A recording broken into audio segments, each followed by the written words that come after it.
NEET പരീക്ഷയിൽ വ്യാജ hall ticket നൽകിയ സംഭവത്തിൽ അക്ഷയ സെന്റർ ജീവനക്കാരി ഗ്രീഷ്മയെ തെളിവെടുപ്പ് നടത്തി. ഗ്രീഷ്മയെ അക്ഷയ സെന്ററിൽ എത്തിച്ചാണ് പോലീസ് തെളിവെടുപ്പ് നടത്തിയത്. 4 മാസം മുമ്പാണ് ഗ്രീഷ്മ അക്ഷയയിൽ ജോലിക്കായി എത്തിയത് എന്നാണ് അക്ഷയ സെന്റർ ഉടമ സത്യദാസ് പറഞ്ഞത്. സത്യദാസിന്റെ വാക്കുകൾ.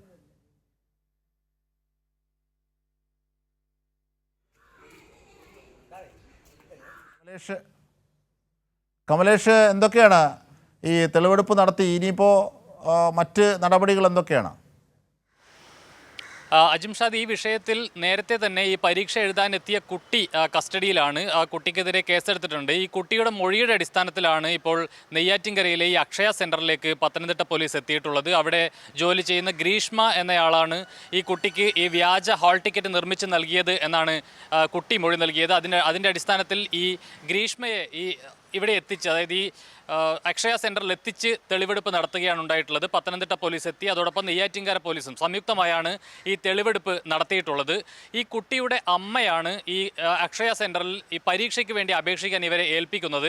എന്നാൽ ഇവർ ആ പരീക്ഷയ്ക്ക് അപേക്ഷിക്കാൻ മറന്നു പോവുകയും അതിൻ്റെ പിന്നാലെ ഒരു വ്യാജ ഹാൾ ടിക്കറ്റ് നിർമ്മിച്ച് ഇവരുടെ മൊബൈൽ ഫോണിലേക്ക് അയച്ചു കൊടുക്കുകയും ചെയ്യുകയായിരുന്നു എന്നാണ് ഇവരും ഇപ്പോൾ മൊഴി നൽകിയിട്ടുള്ളത്. താൻ ആ കാര്യം മറന്നുപോയതുകൊണ്ട് വ്യാജമായി അത്തരം ഒരു ഹാൾ ടിക്കറ്റ് നിർമ്മിക്കുകയായിരുന്നു എന്നുള്ള മൊഴിയാണ് പോലീസിന് നൽകിയിട്ടുള്ളത്. ഏതായാലും ഈ 2 പേരാണ് ഇപ്പോൾ ഈ പോലീസിന്റെ കസ്റ്റഡിയിലുള്ളത്. ഒന്ന്, ഈ പരീക്ഷ എഴുതാനെത്തിയ കുട്ടി, അതായത് ഈ പത്തനംതിട്ടയിലെ തൈക്കാവ് VHSSലാണ് ഇത്തരത്തിലൊരു തിരിമറി നടന്നത്. അതായത് കുട്ടി പരീക്ഷ എഴുതാൻ എത്തിയത് മറ്റൊരാളുടെ ഹാൾ ടിക്കറ്റുമായാണ് പരീക്ഷ എഴുതാൻ എത്തിയത്. ഇവിടുത്തെ സെന്റർ ഒബ്സർവറാണ് ഇത് കണ്ടുപിടിക്കുന്നത്. അതിന്റെ പ്രകാരം പത്തനംതിട്ട പോലീസിനെ വിവരം അറിയിക്കുകയും പോലീസ് എത്തി കുട്ടിയെ കസ്റ്റഡിയിലെടുക്കുകയും ചോദ്യം ചെയ്യുകയും ചെയ്തു.